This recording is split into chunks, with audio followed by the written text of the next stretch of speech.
Welcome to the Learning Hub, kitty, kitty, kitty. Come learn about Web3 and bioregions and regenerative finance. Yeah, meow, it's very interesting. Today, we're gonna have a lesson led by Meow Meow. All right, welcome to the TDF Learning Hub. We're gonna have a conversation today about bioregions and regenerative finance and bioregional finance, network nations, Ethereum localism, all the buzzwords that you might want to find out what they are. And yeah, I'm Monty Merlin Bryant, and yeah, I'm one of the founders of RefiDAO.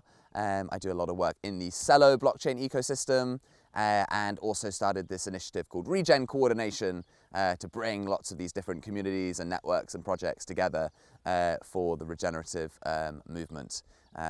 So yeah, come join the movement and maybe first learn what it's all about by watching this video. Let's go.